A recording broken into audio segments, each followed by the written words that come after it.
The best in the season after Anfield.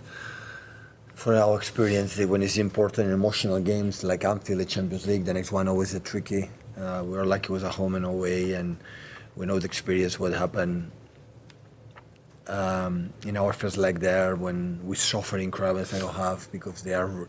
I said we didn't run. Yeah, we ran there. The process they were so good, and we adjust few things. And the first half in our pressing, counter pressing with the ball, and second half they make a step up. We're more in a team. They are more aggressive. They are more jump more, and after that. And the fatigue is there. Bernardo was exhausted. Rodri was exhausted. The first half, Rodri didn't lose one ball. In the second, we lose the 10 balls, lose 8. And stay to be in the position. He tried to run more. I have to be more there. But I think in many things, the back four was so solid. I think it is a positive. No, it is. Not that I think about it. It is a positive. Sorry.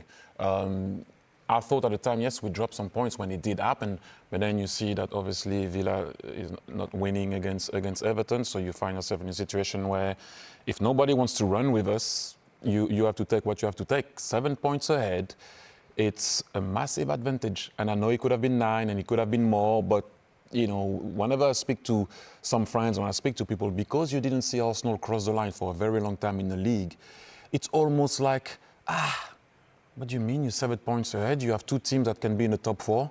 You put money on the table. We kept our coach. We're going to talk, and we see obviously a lot of coaches that are getting the sack or the people don't trust. It looked like that we were right to keep that manager. Is doing extremely well. Obviously, I'm going to repeat myself. You put money on the table. You're 7 points ahead. What do you want to be? 30 points ahead, and then you want the league. You want to win the league already now. We are doing extremely well. We asked Mikel Arteta to find a way to be above Liverpool and Man City. If they're not following with Villa, that's on them. Look at what you're doing and what you can do, however you want to do it. I know a lot of people are talking about set pieces and, you know, not a lot of chances created and whatnot. We asked him to find a way to win. We still didn't, but that's what he's doing. When a legend like Thierry Henry speaks, the football world listens.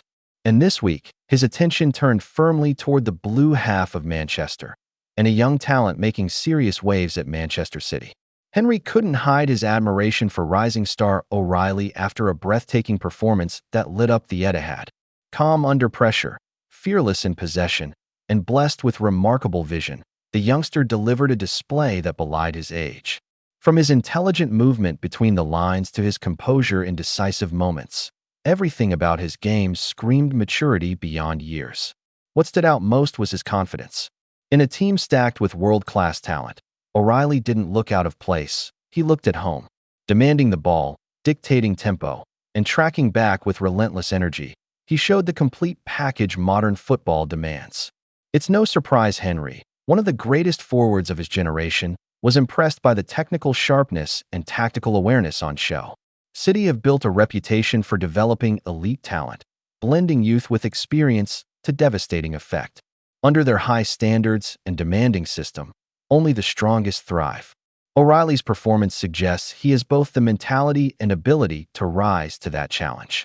Fans inside the Etihad rose to applaud his contribution, sensing they may be witnessing the early chapters of something special. Social media quickly buzzed with excitement, with many supporters asking the same question. Is this the next superstar in Sky Blue?